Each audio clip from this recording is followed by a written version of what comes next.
Olá, meus amigos e minhas amigas, passando aqui para convidar vocês para assistir esse podcast bombado com o Dr. João Zálio. João deu uma aula pra gente sobre a saúde em nosso país, sobre a saúde de forma geral. Não perca, esperamos vocês lá.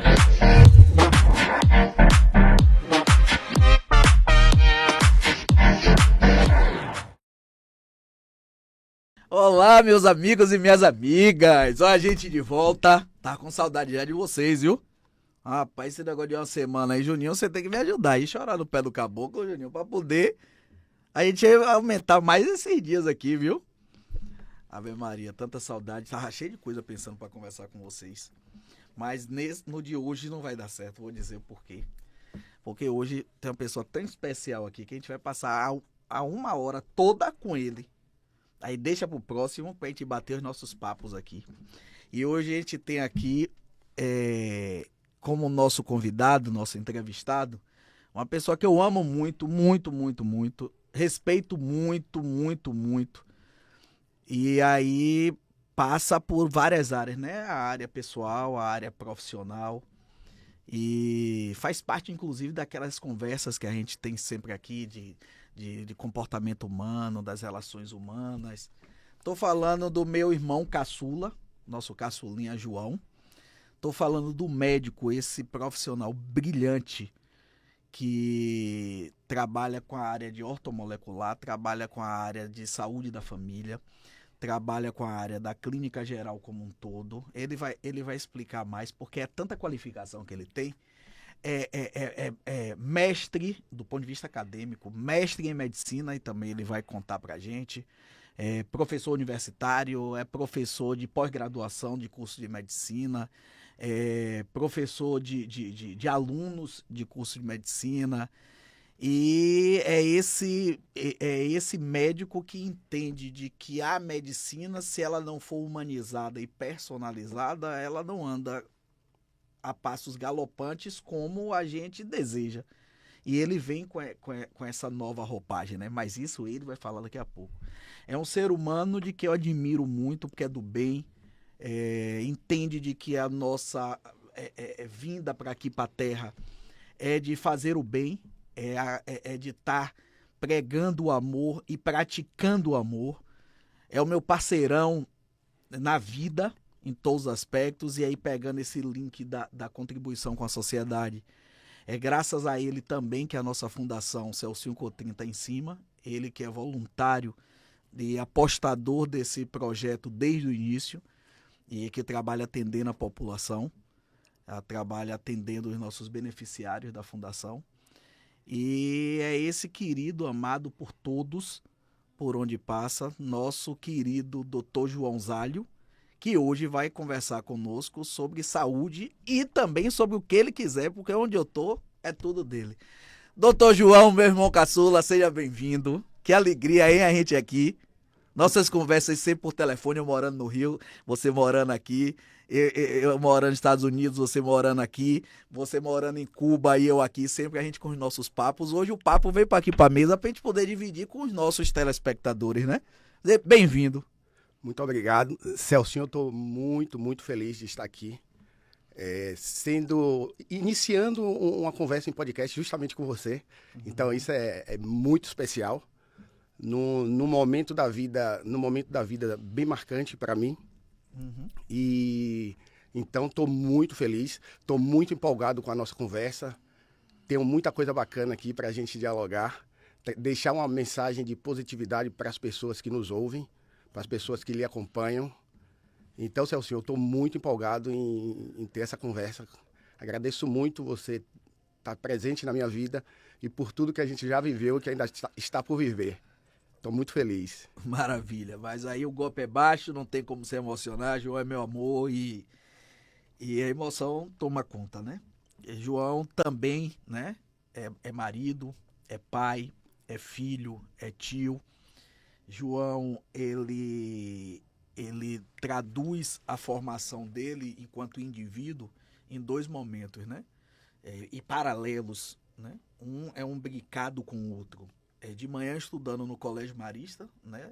Com a classe média, e à tarde e à noite morando num bairro pobre, que é o bairro de Pituaçu. Então, foi formado e forjado nessa contradição da vida, né? Em que você vive e participa dos dois mundos. E isso eu acho que terminou potencializando nele também essa personalidade de lutar por uma sociedade cada vez mais justa, por enxergar, por estar vivendo ali a sociedade injusta à tarde e à noite, quando estava em casa no bairro de Pituaçu, né? João é o primeiro médico. João, primeiro não, João, o segundo médico de casa, do ponto de vista de filhos, né? E que bebe da fonte do primeiro médico da nossa família, que é o nosso pai querido e amado, a quem eu mando um beijo, e João vai mandar aí também na hora que João estiver falando, que é o nosso doutor Celso Cotrim, médico do trabalho, médico legista, médico clínico geral, um ser humano que usou da medicina e que usa da medicina para fazer a caridade, né? João entrou Aí eu acho melhor você, João, falar mais sobre você e eu vou fazendo dando umas pinceladas. Pode ser assim? Pode ser assim. Então bora, toque o barco. Então fica ótimo, né? Para vocês, quem é João Zálio? João Zálio é, antes de tudo, um filho. Sim. Eu sou filho e sou apaixonado pelos meus pais. Dona Rosinha, essa pessoa fantástica. Doutor Celso Cotrim, que é esse ser humano fenomenal. E eu passei a ser irmão. Eu tenho 3 irmãos que eu sou fã de vocês 3. O mais velho, Maurício, né, que é uma pessoa fantástica, um grande empreendedor. Eu tenho o Celcinho, meu irmão, que dispensa aqui comentários. Marido de Dani, pai de Mauricinho e de Ana Vitória. Com certeza. Eu tenho o Celcinho, que eu vou dispensar comentários para a gente economizar mais tempo aqui. E tenho Pedrinho, como a gente o chama, que também é médico, me acompanha nessa jornada da medicina e que também é Pedro Hollywood, o sucesso. Ele não gosta que a gente fique falando essas coisas, ele também é uma pessoa... Lembre-se que ele puxou minha orelha da última vez, viu? Ele é uma pessoa, cantor, toca violão, eu não vou falar, apresentador. Não. Então, eu sou fã dos meus irmãos. E marido de Sângela, pai de seu afilhado Noah Julião e de Thor. Eu estava até assistindo um filme, Celso, outro dia, que me remeteu à nossa infância. Sim. É a história, vou ser sucinto aqui, de uma irmã que, no momento da vida, já mais velha, já adulta, ela consegue se reunir com os irmãos num cenário que tem muito a ver com o passado. E eu me vi ali naquela situação e acredito que, em algum momento, a gente vai conseguir se juntar novamente e ter essas oportunidades. Então, é um João filho, é um João que é irmão, é um João que é sobrinho. Eu sou apaixonado pelos meus tios, meus primos. E aí, eu sou um João numa versão mais recente, dos últimos 7 anos, vamos dizer assim, que eu sou esposo. Eu tenho uma companheira, uma esposa, que é Poliane, que está ao meu lado. E eu tenho 2 filhos, que são as coisas mais maravilhosas do mundo. Você tem 3. Eu tenho 3, verdade. Mas para não confundir a turma, esse terceiro filho é um filho peludo. É um filho de 4 patas. 4 patas, chamado Sansão, que é um cachorro fenomenal. Mas voltando a meus filhos biológicos, eu tenho o João Vicente, que é um príncipe que chegou nas nossas vidas, uma pessoa muito especial, em que eu vou estar com ele pro resto da vida, sem sombra de dúvidas. E a gente tem uma princesa em casa, que é a Lulu, cada dia mais linda, cada dia mais inteligente. Então eu sou esse João, uma pessoa que prega muito e que traz sua família na sua bagagem. Mas também quero deixar uma coisa bem clara, que eu tenho visto muito em redes sociais. As pessoas hoje só se apresentam da forma positiva. Eu sou uma pessoa também que tenho problemas, tenho minhas dificuldades. Eu nunca vi um. Eu tenho meus anseios, tem dias que eu acordo cansado. Você acorda cansado? Mas esse homem é elétrico 24 horas e que eu fico reclamando com ele, preocupado com a saúde dele. Você acorda cansado? Acordo cansado, mas tenho que levantar para seguir nossa luta, para seguir com nossa missão. Eu tenho ruga, eu faço botox, eu tenho cabelo branco, não vou esconder todos. Então, assim, eu sou um ser humano igual às outras pessoas, o que não me impede de estar tentando levar minha melhor versão para aquelas pessoas que me têm como referência. Então, eu sou um ser humano igual a todos. Sim. Você falou em botox, você vem cá, você estava me contando hoje que você mesmo se aplicou. Peraí, vamos parar aqui. Vamos separar dois médicos. O João, que cuida da sociedade no grosso, da medicina, com a medicina preventiva, e também com a curativa, né? Com os pacientes com pressão alta, com diabetes e por aí lá vai. E tem o João que cuida também da saúde interna, vamos assim dizer, da prevenção e da estética também, que é o João ortomolecular e que ele não sai daqui hoje sem falar sobre as canetinhas milagrosas e o João das fórmulas e o João que termina sendo um coach, um psicólogo, um terapeuta da transformação de vida das pessoas. Neste segundo João, tem também de que você se aplica o Botox. Que diacho é isso? Você é retado, viu? Você tá me colocando em maus lençóis com minha cunhada, minha dermatologista, doutora Sanches. Não, mas você não tá indo pra outro. Você tá se botocando. Quando há necessidades especiais, a gente usa desses recursos em casa, né? Sim. Sim. A gente faz. E não tem medo, não? Não dói, não? Tá na família, né? Tá no sangue. Não, né? eu não sei se eu tirei a coragem, não. Tem a questão de adaptação. Eu sei que eu tô dizendo isso, mas outro dia eu fiquei pensando, eu disse, vem cá, sabe de um, eu vou fazer como o João, vou tomar Durateston. Aí cheguei pra pegar a Durateston, isso deve ter uns 10 anos ou 15 anos, quando o médico prescreveu pra eu poder usar. Aí eu disse, eu não tenho coragem, não. Eu não tenho coragem de jeito nenhum. Mas é impressionante. Celcinho, eu queria voltar um pouco da minha formação. Sim. Um ponto importante que você tocou. Na nossa formação, eu, você, nossos irmãos, a gente teve uma oportunidade tremenda, né?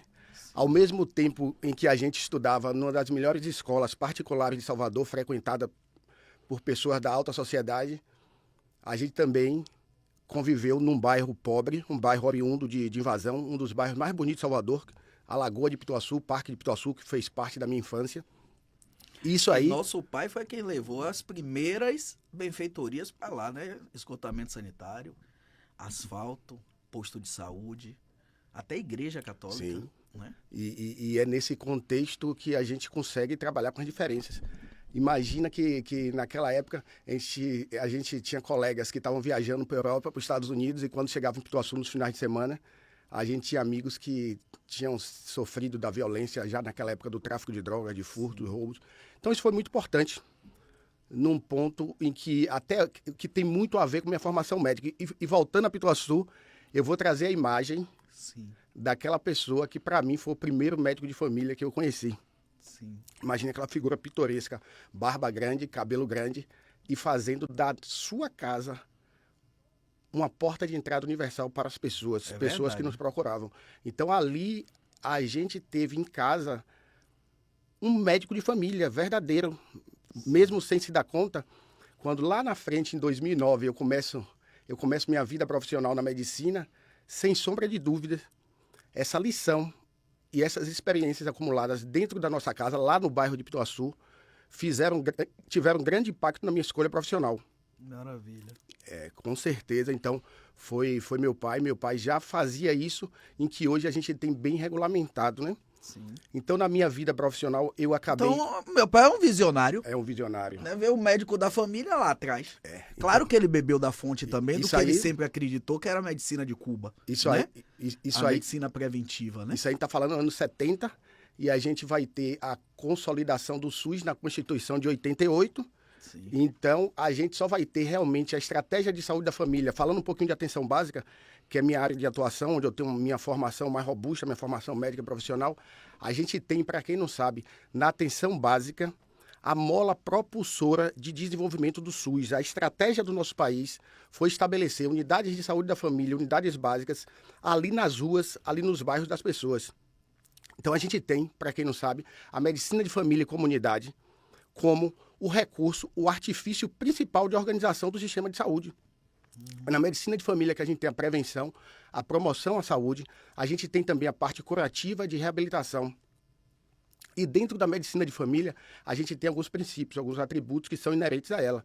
A gente tem a questão de ser porta universal, ou seja, qualquer pessoa que precise de um atendimento médico, qualquer cuidado, desde de uma ferida que precise fazer uma antisepsia, um curativo, até uma consulta de um hipertenso, de um diabético, até uma dúvida para vocês que não sabem, vocês podem comparecer na unidade de saúde da família para tirar uma dúvida com relação a qualquer situação que vocês realmente estejam sem saber como proceder. Então, a gente tem alguns atributos que são inerentes à prática do médico de família. Ele tem que trabalhar numa unidade que é porta aberta para aquela população que está naquele entorno.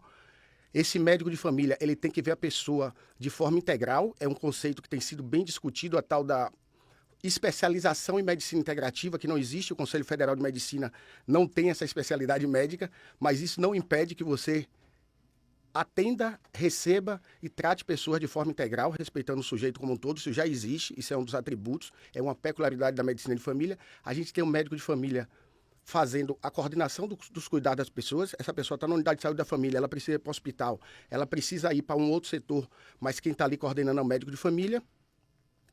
Então a gente tem essa perspectiva, essa possibilidade dentro da medicina de família. E é aí que eu tenho a base da minha formação, dentro da medicina de família.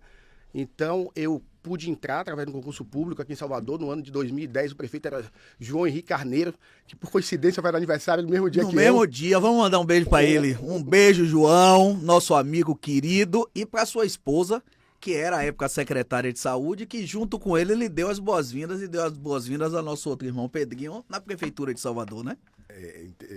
Perfeito, é justamente isso. Nesse contexto, eu ingresso no serviço público na Prefeitura de Salvador como médico de família e tive a oportunidade de atuar por mais de 10 anos num bairro que eu guardo um carinho muito especial, que é o Alto do Coqueirinho.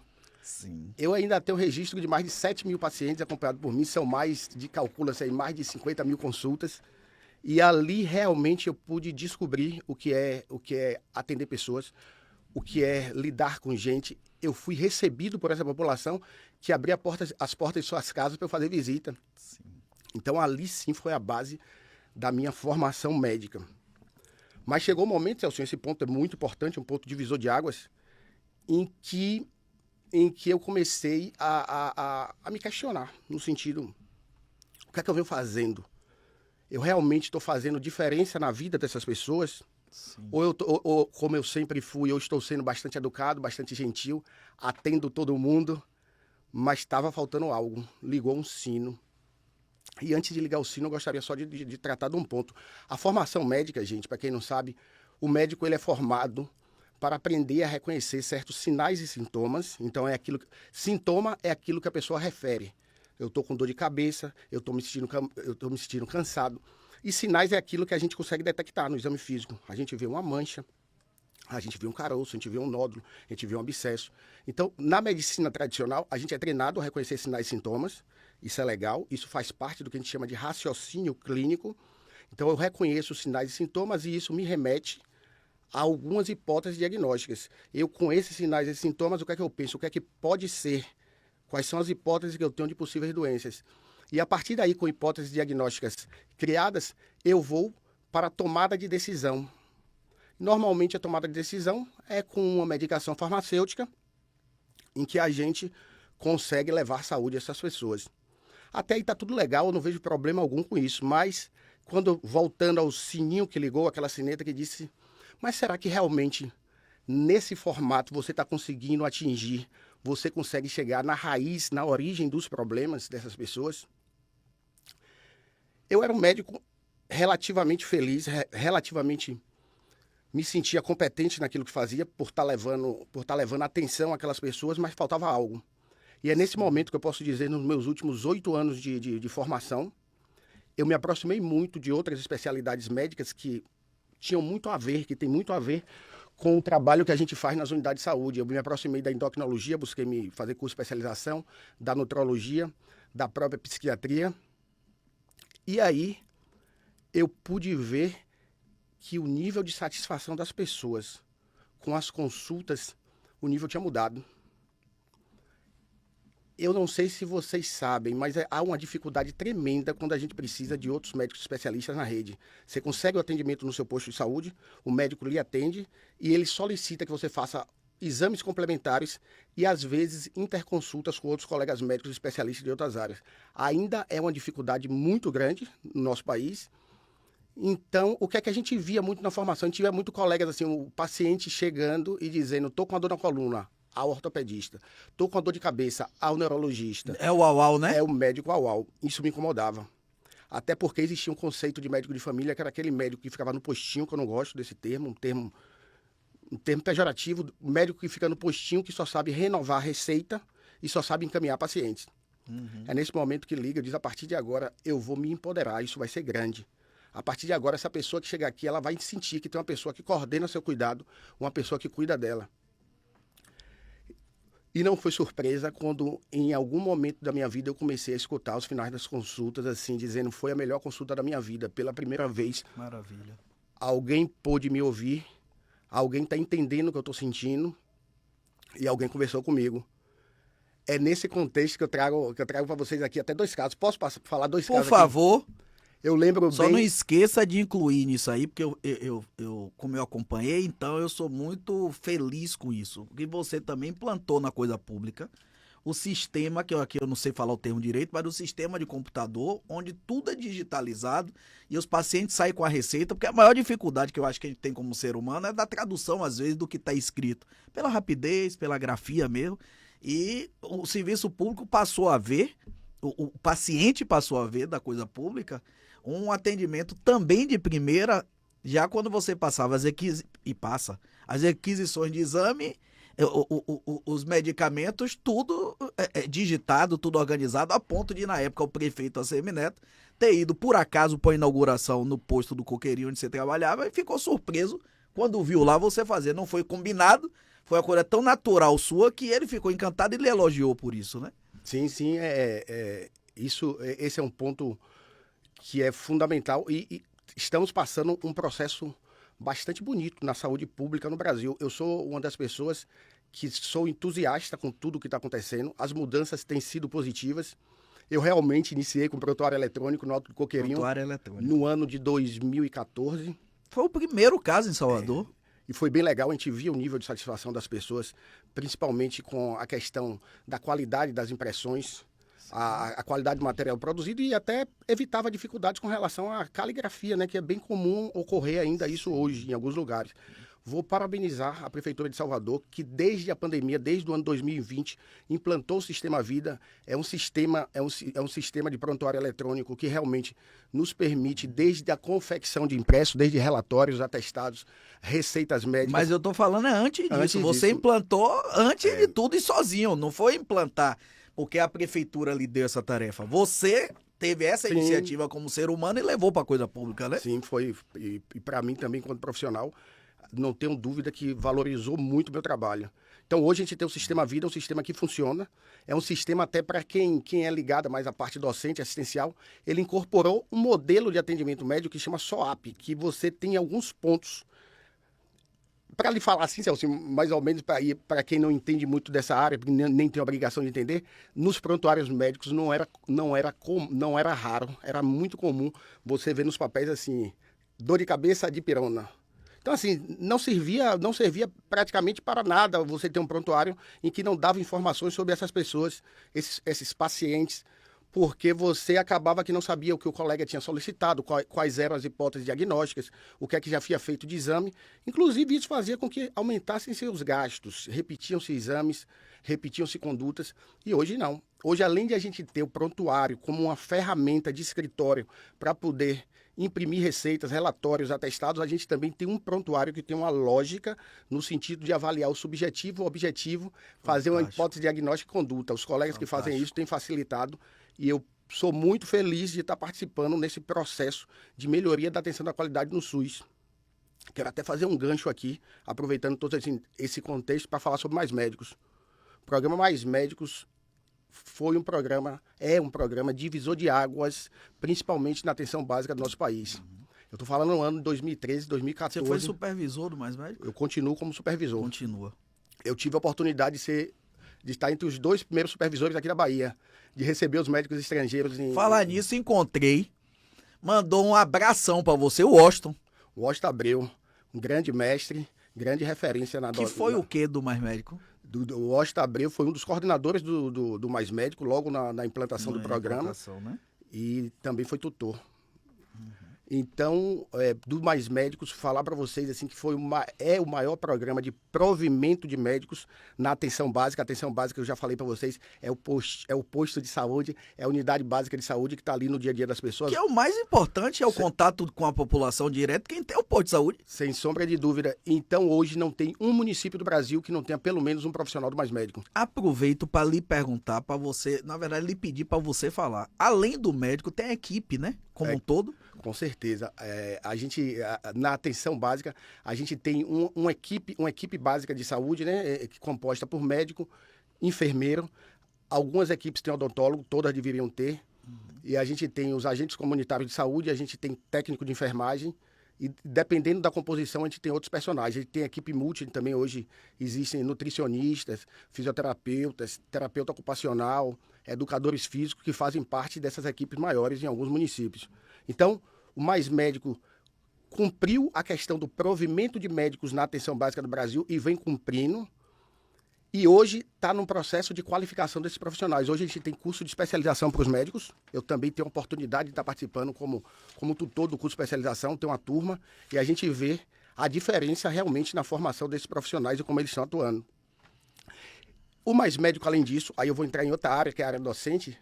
Para vocês que não sabem, além de ser um programa de provimento de médicos, o que é que havia de previsão? A abertura de novas vagas de medicina, que tem toda essa polêmica que vem acontecendo. Reestruturação de unidade de saúde. Então, nesse contexto, hoje a gente tem o Brasil, vou falar de dados positivos e negativos com relação a isso. Hoje a gente tem o Brasil, é o segundo país do mundo com maior número de faculdades de medicina. Segundo país do mundo.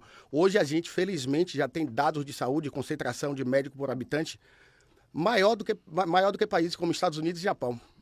O que não significa dizer que já houve uma eliminação das diferenças e das desigualdades. A gente tem muito médico concentrado ainda nas capitais e em algumas regiões do país a gente tem menos médicos.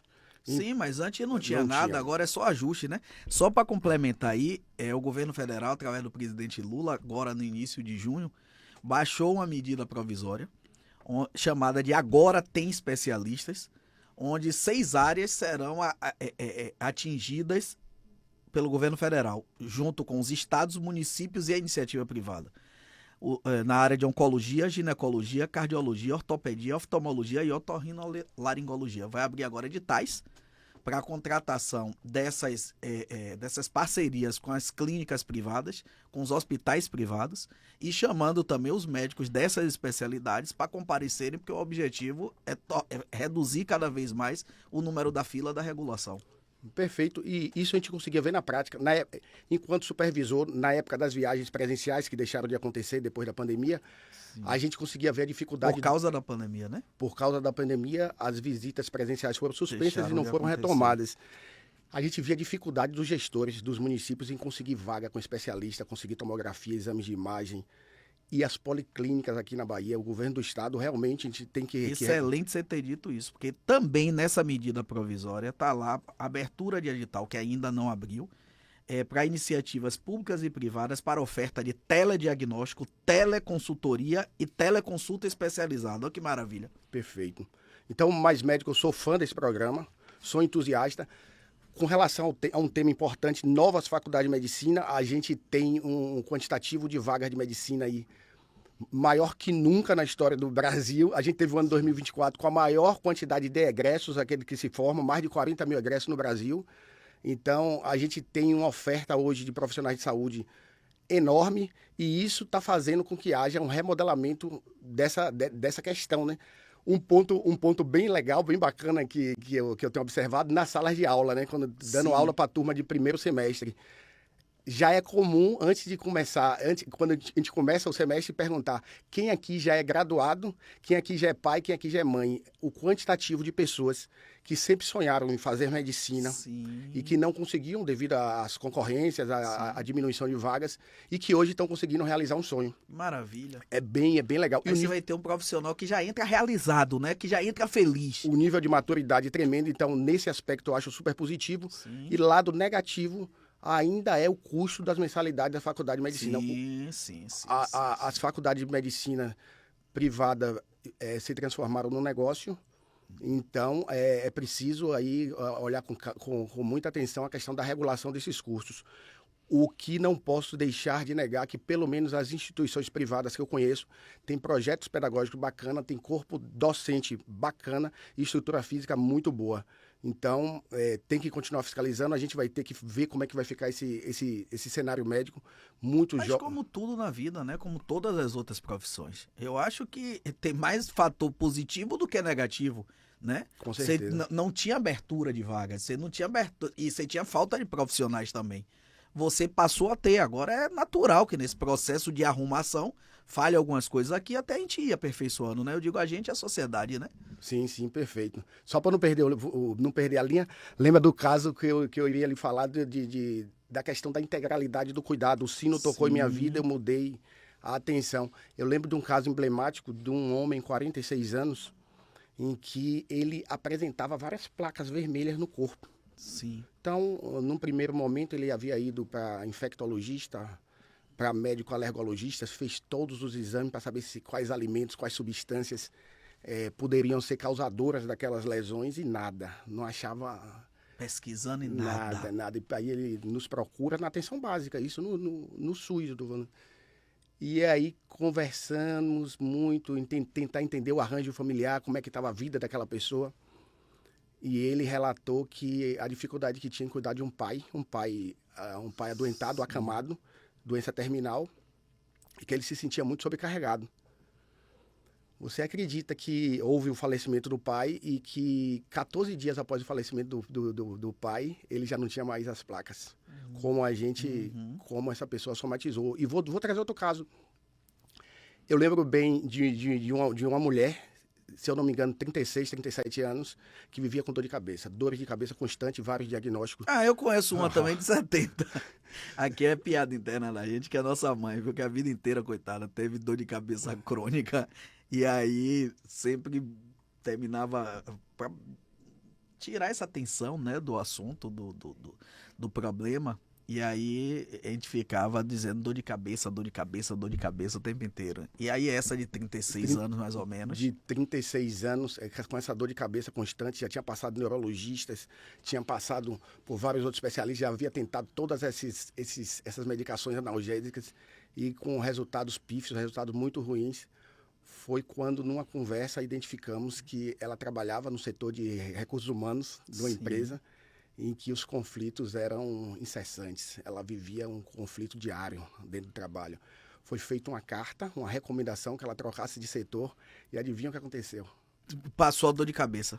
Essa dor de cabeça passou. Ela passou a não ter mais dores de cabeça com aquela frequência e a partir do momento em que ela conseguia identificar os gatilhos que levavam àquela dor de cabeça, a dor de cabeça sumiu sem medicações. Então é por isso também que é chamado de medicina integrativa? Vamos lá, né? Essa questão da medicina integrativa não é especialidade médica, tem alguns colegas, outros profissionais que condenam, dizendo que não existe uma forma... Então eu vou tirar esse nome próprio, medicina integrativa. Essa medicina que cuida do bem-estar do paciente, do estado dele no trabalho, do estado psíquico dele em casa, passando pelas atividades esportivas, de lazer, se for o caso, medicamentosa. É esse conjunto que você está falando? É esse combo? É perfeito. É esse momento da minha vida hoje que eu me sinto. Independente de existir uma especialidade médica que me dê um título para dizer que sou médico integrativo, a gente aplica integralidade no cuidado da pessoa. Isso. Eu vou dar um exemplo hoje de como eu tento pautar minha prática médica. Você vai num restaurante, aquele garçom que ele conhece disse, Celcinho, hoje a costela está daquele jeito que você gosta. Posso colocar um pedaço da costela, mais um pedaço da farofa, um pedaço da salada? Você tem aquele atendimento personalizado. Você vai construir uma casa ou vai reformar. Um engenheiro arquiteto que sabe bem onde você gosta de trabalhar, onde você gosta de estudar e vai fazer um projeto de acordo às suas peculiaridades. Ele vai dizer assim, eu montei um projeto, deixei um cantinho, que é aquele horário que você gosta de dormir. Eu pensei aqui também em fazer atividade física, coloquei isso. Não vamos muito longe, não. Você ser entrevistado, chegar num podcast, um entrevistador que conhece sua história ou que estudou, para no final lhe deixar mais confortável. Esse é meu objetivo hoje na prática médica. Fantástico. Tentar fazer com que aquela pessoa que busque a atenção, que busque o cuidado, que eu consiga entendê-la como um todo. Sim. tentar entender, além da questão biomédica, além da questão, como eu falei antes, sinais, sintomas, além da questão de hipótese diagnóstica e tratamento medicamentoso, o que é que tem a mais? O que é que seu corpo está dizendo não? Seu corpo, quando sai uma placa, seu corpo está dizendo não a algo. O que é que sua cabeça também tem que dizer não? Aquele caso da mulher, ela tinha que dizer não àquele trabalho, aquela pressão que estava acontecendo. Então, hoje eu tento pautar minha prática médica nesse sentido, adaptar as programações ao estilo de vida e momento de vida que aquela pessoa está passando. Isso tem sido divisor de águas, isso tem me deixado muito mais maduro. Você sabia, Celcinho, que calcula-se que para... Mas me permita, na verdade você está falando de uma embalagem que você mandou rodar na gráfica. Mas o João, que eu conheço, médico, ele sempre foi assim. Você está me dizendo de que agora botou isso na embalagem, porque você sempre foi isso. Não à toa que várias pessoas, inclusive a gente brincava muito disso quando estava vivo, óbvio, nosso tio Marcos, de que ele usava mais como terapeuta do que um próprio cardiologista com os problemas do coração dele, né? As pessoas com você vão falando, vão conversando e metade do caminho tá andado ali, né? Ou mais da metade, né? Não, perfeito, mas até trazendo assim, sabe quando você se sente mais maduro, calcula-se que o tempo médio para você formar um especialista em qualquer área de formação, engenheiro, advogado, apresentador, calcula-se no mínimo 10 anos. Após 10 anos, você pode dizer que sabe algo. Se eu lhe perguntar hoje, eu lembro você no Fala Sério Bahia, faz o quê, 12 anos? Não, Fala Sério Bahia era de Emerson José. Falar nisso acabou semana passada. Emerson, um beijo no seu coração, viu? Tá. Fala sério com o Celcinho Cotrim. Fala sério com o Celcinho Cotrim. Você olhando para aquele momento, há 12 anos, hoje você se sente mais madura em estar fazendo a forma que você consegue dar mais conforto à pessoa que está do outro lado. Sim. Eu hoje me sinto muito mais preparado em proporcionar isso para as pessoas que buscam meu atendimento, meu cuidado. Então, são no mínimo 10 anos aí, depois de 10 anos a gente vai tentando melhorar cada vez mais. Sem sombra de dúvida. Sim. É esse momento da prática médica que eu estou vivendo. Eu tô muito feliz, muito satisfeito. Você sabe quando você promete uma coisa que você pode entregar? Sim. Você olhar para uma pessoa e dizer, eu consigo lhe ajudar. Eu consigo fazer com que esses pontos que você está me trazendo, se houver uma parceria, se houver um compartilhamento aqui, houver uma relação de amizade, eu consigo compartilhar.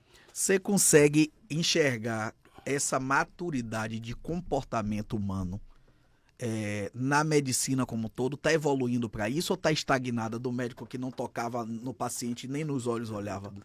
Evoluindo bastante. Eu penso muito como eu continuo atuando no programa Mais Médicos. Porque nós temos um grande problema, a nossa família, né? A referência que nós temos de medicina é a melhor possível, né? Meu pai acolhedor literalmente era o pai do paciente, né? É o pai do paciente. Pedrinho e você, Pedrinho, nosso irmão, também é médico. Pedrinho e você, minha tia Edna, né? A própria Sanchela, né? Nossa cunhada. A referência que a gente tem na família é isso, do atendimento humanizado, acolhedor. Então, pra gente é muito difícil enxergar o que a gente sempre ouviu falar de alguns colegas médicos de vocês, né? Nem toca no paciente, nem olha, eu não quero ir para... Não me mande para ir para ele, não. Diziam muito a meu pai. Doutor Celso, não me mande para fulano, não. Quando encaminhava para um especialista, né? Ele nem olha na gente, ele nem toca na gente. Então, você consegue enxergar a evolução da medicina nisso, dos médicos nisso?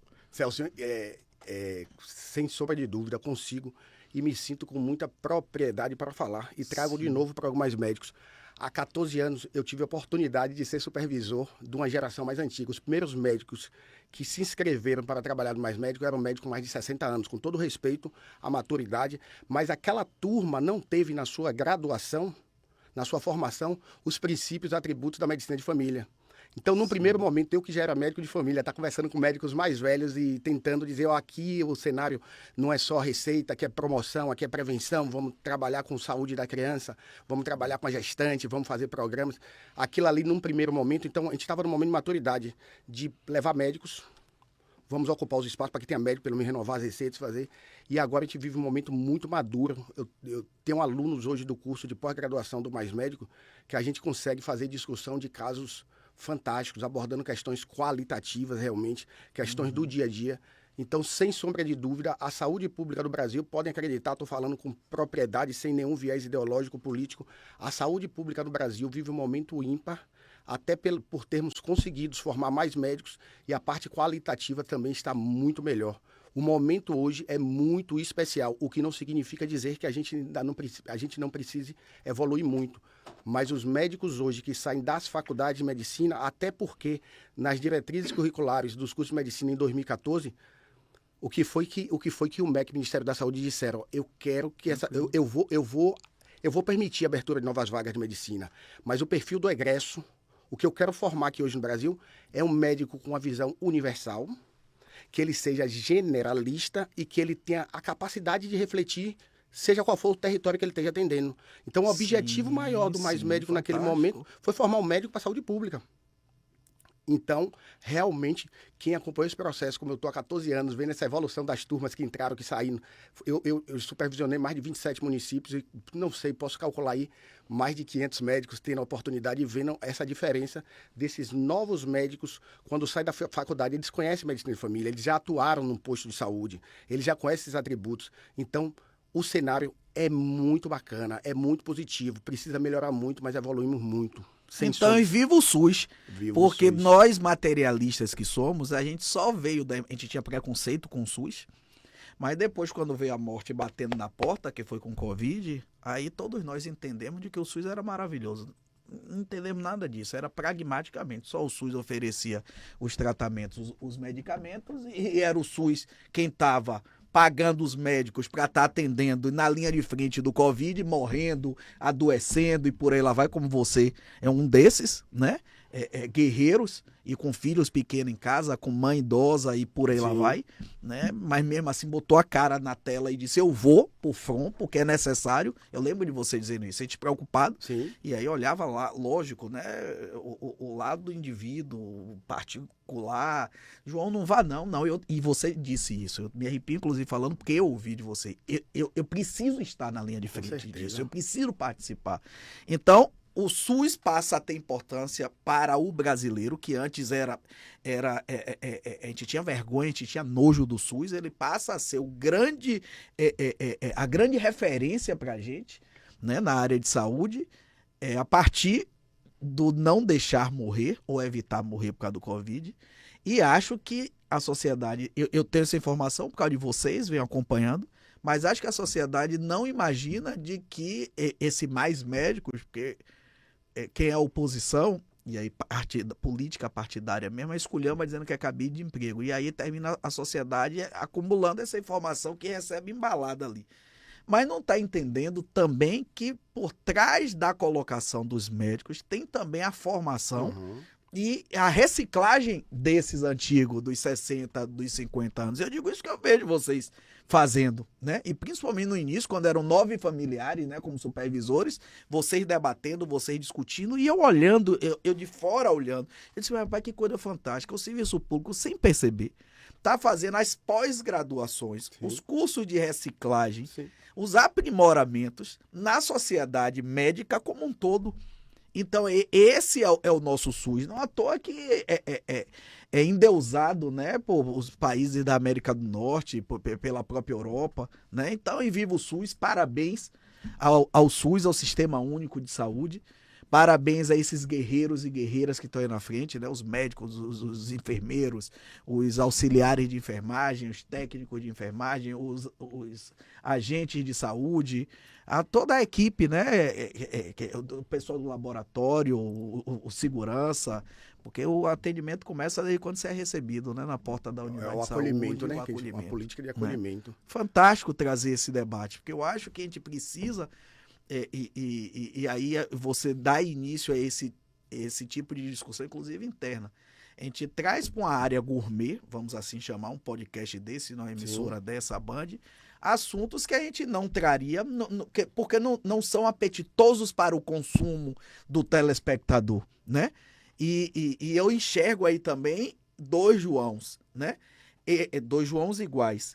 Esse que aprendeu na sua formação, como você bem disse, com o maior professor, na prática, e esse visionário, que já viu o médico da família dedicado a meu pai, né, Dr. Celso Cotrim, passando pelo Mais Médico, e você leva isso para o consultório particular. O cara Sim. paga uma fortuna na consulta e você é o mesmo médico do consultório particular, é o mesmo médico do posto de saúde.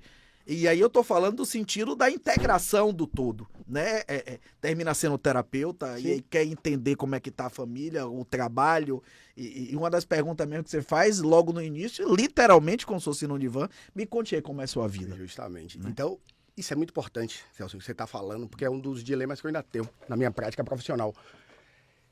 O que é que a gente ainda nota, mesmo com esse abastecimento de médicos profissionais, a rede funcionando, ainda existe uma questão muito cultural. E é um dos temas que acredito do paciente ou do médico? Do paciente, eu vou chegar lá. O que é que eu tenho hoje? Lembra da minha formação, da minha personalidade, estudando num colégio particular, de segunda a sexta, num bairro nobre, Campo Grande, Canela. E pela manhã?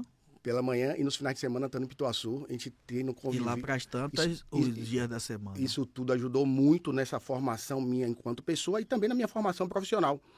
Não foi muito difícil, não está sendo muito difícil conviver nesses dois espaços. O que é que eu vejo de diferença? Aí eu vou trazer para você.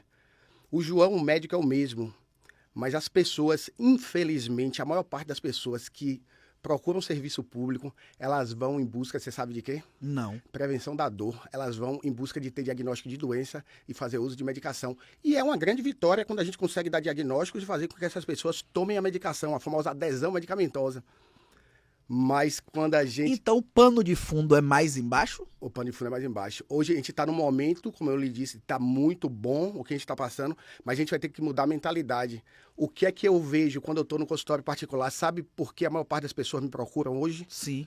Procurar saúde. Ele quer mais energia, ele quer mais disposição. No particular. No particular. Ele quer envelhecer bem, ele quer longevidade saudável. Eu sou um desses, eu sou paciente dele. Eu venho tentando incentivar isso no SUS das pessoas. Quando chega lá, eu vim aqui por causa da minha diabetes. Eu digo, além disso, me conte, o que é que a senhora tem feito para se divertir? Tem ido dançar? A senhora viaja? A senhora tem... Então, esse conceito, inclusive, vai ter que mudar a mentalidade dos colegas médicos também, outros profissionais de saúde, de enxergar aquela pessoa que está ali no SUS como alguém que tem muito além da doença. A gente brinca assim, atividade de prevenção da dor é quando você ganha seu salário para pagar a conta de água, a conta de luz, para poder ter comida na geladeira, e tem outras atividades que a gente tem que fazer de ganho para a vida. Independente de naquele momento eu estar sofrendo a pressão, eu vou começar a escrever um livro, eu vou começar a fazer uma plantação, eu vou começar a fazer um curso de idioma, atividade você ganha.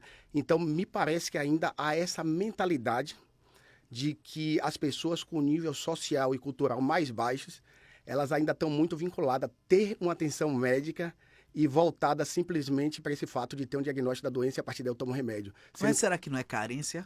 Aí é onde entra a história né? Eu procuro o médico para ocupar meu tempo, me sentir protegido, e eu utilizo o pretexto da saúde para ganhar um pai. Não, sim, sem sombra de dúvida, tem essa questão, essa visão global.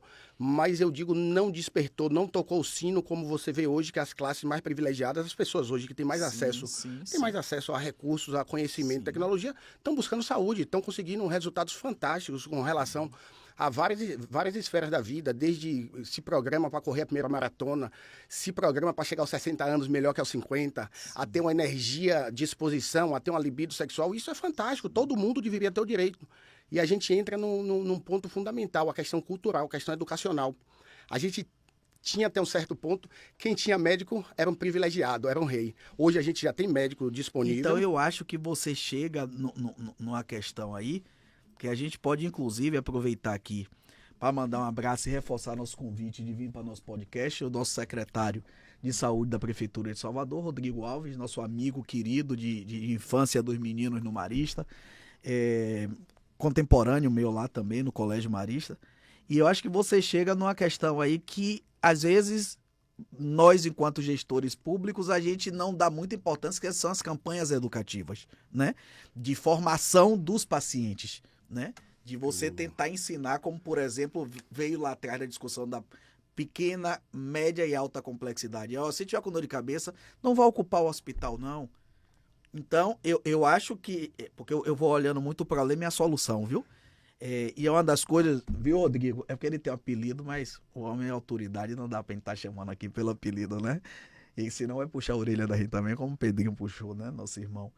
Eu acho que a gente precisa também aproveitar aqui, eu vou inclusive mandar essa sua entrevista na íntegra para Rodrigo, porque eu acho que contribui muito com a gestão da área de saúde, seja ela onde for, a nível municipal, estadual ou federal, e onde eu puder, inclusive, sugerir isso, porque eu acho que é mais do que um retrato da saúde pública brasileira, é o entender o paciente brasileiro, né? Sim. Então, eu acho que uma campanha, já começando por uma campanha educativa com os médicos e com os pacientes, eu acho que poderia ser um dos primeiros passos. Vamos pensar nisso, Rodrigo. Venha-se embora pra gente conversar aqui, viu? Lélia, toma conta aí. Você é brilhante na área de comunicação, minha amiga querida. Beijo no seu coração. Pauta o homem pra vir pra cá, viu? Perfeito. Um abraço aí pro nosso secretário de saúde municipal, o chefe da pasta. Tenho visto aí a correria dele nas unidades, tentando já entender como é que funciona e fazer a máquina rodar. Ele que já vem da Secretaria de Gestão, então sabe fazer a coisa acontecer. Vem do IBAMA também. Gestor, né? Me colocar à disposição também da Secretaria de Saúde em qualquer movimento, qualquer campanha. E dele, né? Especial, seu amigo, nosso colega amigo, do Marista, irmão, né? Então, Celso, você falou uma coisa, eu gosto de você que você é prático. Você disse assim, você traz um ponto e tem solução para isso. Eu acho que o problema tem a ver muito mais com a questão educacional, nível de escolaridade e tudo, mas isso não pode nos impedir de estar tentando fazer o melhor. E eu quero aproveitar seu programa hoje para compartilhar 9 hábitos que podem fazer. Mas não pense que você vai sair daqui sem falar das canetinhas não, viu? Oi, vai ter que falar das canetinhas mágicas, bora. Então vamos lá, Os né? 9 hábitos. Então isso é um presente que você vai dar a gente? Vou deixar um presente para você aí que tá me escutando. Augusto, Ed, Sandrinha. Augusto é o diretor-geral da Band, que eu chamo de presidente da Band. Edmilson Vaz, o diretor comercial, Sandrinha, secretária executiva, e nosso querido também amigo, irmão Ziel Bueno, que já foi vereador, que já foi deputado estadual, e que eu faço uma campanha para ele voltar. Inclusive aí, ó, já pega esse programa todo, se você voltar a ser deputado estadual, para transformar isso aí em proposições para o estado da Bahia, né? Vamos embora. Então vamos lá, vou soltar 9 hábitos que vão fazer primeiro que sua vida seja mais feliz e que você melhore a qualidade do seu dia a dia. Primeiro hábito, aí tocando com relação a esse, é o autoconhecimento. Sim. Você deve praticar o autoconhecimento, você deve entender quem sou eu, isso para qualquer ser humano. Quem sou eu, o que é que me estressa, o que é que não me estressa, qual é o alimento que mais me deixa cansado. Perfeito. É isso? Não só na saúde, mas para a vida. O que é que eu quero da minha vida? Eu tenho Dona Maria com 65 anos, ela chega no consultório usando 3 antihipertensivos, remédio diabetes, remédio disso, mas o que é que a senhora quer para a vida? O que é que está faltando ainda? O que é que ainda precisa? O que é que lhe motiva? Então, o autoconhecimento com relação a propósito, tem um propósito claro e intencional na sua vida, para todo mundo que assiste, independente de saúde. Então, você precisa ter um propósito. Qual é o seu caminho da felicidade? O que é que você espera? O que é que está faltando? O que é que você gostaria de ter? É só saúde? É só tomar um remédio? Ou a medicação vai servir para que você tenha mais qualidade de vida, mais energia, disposição, melhora do sono? Então, o segundo é? O segundo hábito que eu proponho para vocês e pratiquem de forma diária é ser grato, a gratidão. Ok. Durma agradecendo tudo que você conquistou, tudo que você fez durante o dia. Faça um checklist das coisas boas que aconteceram. Hoje eu consegui trabalhar, hoje eu consegui ir ao supermercado, hoje eu consegui dar um conselho, hoje eu ajudei uma pessoa. Tem estudos científicos que mostram que pessoas que exercem a gratidão no seu dia a dia, elas têm melhores condições de saúde. Eu acredito, porque eu sou discípulo do filme O Segredo, pensamentos materializam coisas. Se você pensa positivo, atrai coisa positiva. Então, pensa negativo. Falando até, você sabe, eu sou muito grato por ser servidor público. Você já viu, você tem essa missão de servir ao público, que é uma missão nobre. Eu já é a terceira pessoa que eu escuto isso. A primeira meu pai, a segunda minha mãe, a terceira você. E além disso, eu ainda sou remunerado. Ó que privilégio, né? Ser servidor público, tá servindo a sociedade, que volta pra gente, eu não tenho dúvida toda o que a gente faz, e ainda é remunerado. E outra de ser médico. Medicina é uma profissão em que realmente é um presente que a gente tem para Ave Maria, eu acho assim um negócio de primeira ser médico. Mas com esse tesão, sim, com essa vontade. Sim, com certeza. Mas preocupado com o horário, porque eu ainda quero a canetinha. Sim, vamos lá. Qual é o terceiro? Pensamento positivo. Pensamento positivo. Qual é o quarto? Vai pular assim, pensamento... É porque eu quero as canetinhas do pessoal, tá esperando a canetinha, viu? Pensamento lá. positivo. E o O quarto? quarto eu gosto muito, que é servir no sentido de você ser tutor, ser mentor, compartilhar o conhecimento que você tem. Isso para mim é uma das missões mais nobres que existem. Hoje eu me sinto na obrigação. Eu quero lhe dar esse feedback, viu? Como seu irmão, como Sim. ser humano. Você faz isso. Pronto. Você não esconde a fórmula da Coca-Cola. Você divide ela. Eu quero cada vez mais estar compartilhando conhecimento. A gente não cria nada, então a gente está apoiado nas costas de grandes homens. O conhecimento ele tem vindo se acumulando, então não é meu, não é seu. O que a gente aprende hoje, a gente tem que compartilhar.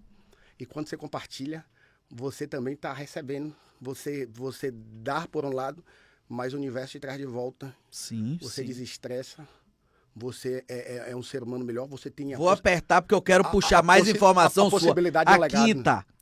Quinto hábito bom. Quinto hábito, perdão. O quinto hábito é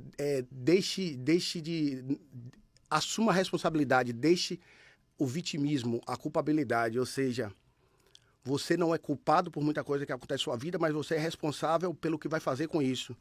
Por exemplo, se você nasceu com a genética ruim, você tem dificuldade em ganhar peso ou em perder peso, você é mais lento, você é vagaroso, você não tem culpa realmente, mas você é responsável por adotar estratégias. Então deixe de vitimismo e vá resolver seu problema. Isso aí, perfeito. Sexto hábito. Tô anotando tudo aqui porque eu vou botar em prática, O sexto hábito, faça atividade física. Ninguém hoje tem dúvida com relação à prática de atividade física, com relação a benefícios imediatos, liberação dos famosos neurotransmissores, sensação de prazer. Doutor, e pra quem tem preguiça? E pra quem não consegue? Vou chegar lá. Você vai romper a barreira do tédio. Você vai começar a fazer, nem que você comece com uma caminhada de 5 minutos num dia, depois vai passar. O certo é ter um acompanhamento personalizado. Sim. Mas a atividade física hoje, já sem sombra de dúvida, benefícios para longevidade, diminuição de Alzheimer ou diminuição do progresso da doença mental. Então basta começar, não precisa o tempo. Hoje 1 minuto, ontem eu não fazia nada, amanhã Pronto. 2 minutos, eu não fazia nada, não é isso? Perfeito. Então, atividade física. Outro ponto importante é estabelecer limites. E isso é o sétimo hábito. Estamos em qual? Agora não perdi. No sexto, faça atividade física, o sétimo hábito. Estabeleça limites. Estabeleça limites com relação a outras pessoas, com relação a outros seres que lhe cercam. Defina, Que tá no auge aí. defina seus valores e diga até onde eu vou, até onde. Não se preocupe em que algumas pessoas não vão gostar de você ou não vão estar de acordo 100% com aquilo que você fala. Show. Respeite, honre, ame, mas distante. E outro ponto, tenha limites com você mesmo. Diga Esse é o é oitavo? É o mesmo limite. Limites com os outros e limite com você. Não, eu vou lhe apertar. O oitavo hábito. Limites com você no sentido de dizer, respeite seu limite. Eu preciso ter um tempo para fazer atividade física, eu preciso ter um tempo para meditar, Eu preciso ter um tempo para dormir, eu preciso ter um tempo para ser feliz, não é o que os outros vão determinar para mim, não é isso? Perfeito. O oitavo é o sono. Tenha qualidade de sono, não preciso nem me abranger muito. Faça higiene do sono. Um sono bom, um sono reparador faz com que você tenha uma vida mais plena, uma vida mais digna. Pessoas com sono ruim têm mais probabilidade de... Anotei, viu? E para fechar, porque a gente ainda tem 2 pontos aí para abordar, desconecte. Você que só vive conectado, a gente vive uma geração... Você fala em relação a smartphone, essas coisas? Tudo. A gente precisa desconectar. A gente está tendo acesso todos os momentos Forte a mídias, a estímulos que fazem com que a gente tenha liberação de dopamina, sensação de prazer, motivação, mas isso sobe e cai, sobe e cai. Então, no momento que a gente não tem, a gente entra na barreira do tédio e a gente vai procurar outros vícios, é açúcar, é pornografia. Vou falar em vício em açúcar. Eu não tomo café da manhã, não tomava. Eu tô tão viciado num shake proteico dele, de manhã, que aí eu utilizo, fico doido pra voltar pra casa, eu trago no carro, como agora, deu fome. Aí qual é o gosto que vem na minha boca? O shake proteico. Então eu tô, aqui positivamente, eu tô viciado nesse seu shake. Quem quiser, manda mensagem que a gente manda o shake proteico. Aliás, na postagem que eu vou fazer nas redes sociais, eu posso botar seu shake, doutor? Pode, com certeza. Tá? Então desconecte, evite então estar sempre sendo estimulado por algumas ferramentas que deixam você... Então você tá me dizendo não seja vaca vai com as outras. Bote o pé no freio e defina o que é que você quer estar conectado. Vou definir agora. Faça jejum de celular e de exposição a telas por pelo menos 2 horas por dia. Saiu do trabalho, esse trabalho externo, vá pro campo, vá pra academia. Vá pra praia. Vá pra praia, vá pro supermercado. Você que trabalha em casa, saia de casa, faça um jantar, não pegue no celular. No primeiro momento você vai ter vontade, né? A barreira do tédio, né? Você tá ali, veio o tédio, o desconforto.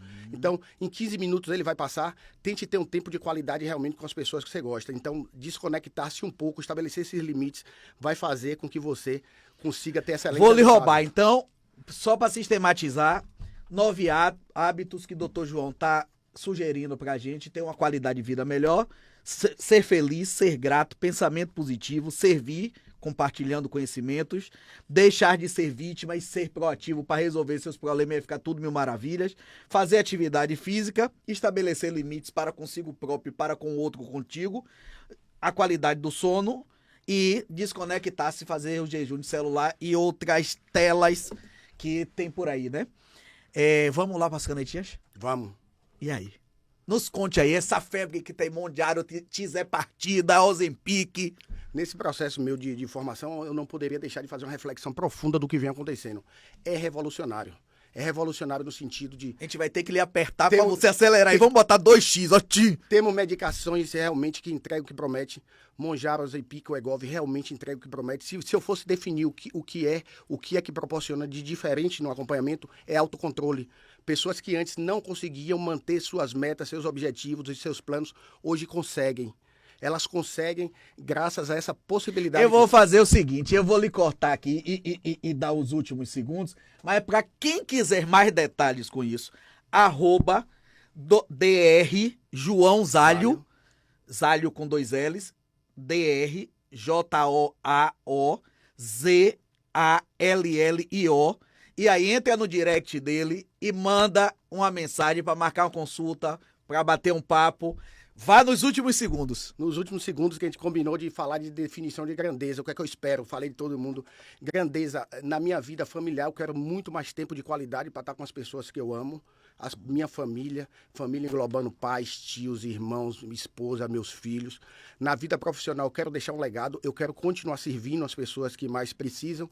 Você olhe pro relógio. E na saúde, eu quero cada vez mais estar levando saúde para as pessoas e para mim também. Maravilha, então vamos fechar. Obrigado a você. Vamos fechar olhando para lá e soltando um beijo para todo mundo, ó. Beijos.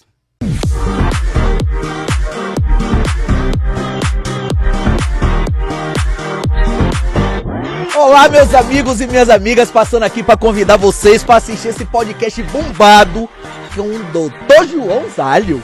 João deu uma aula pra gente sobre a saúde em nosso país, sobre a saúde de forma geral. Não perca, esperamos vocês lá.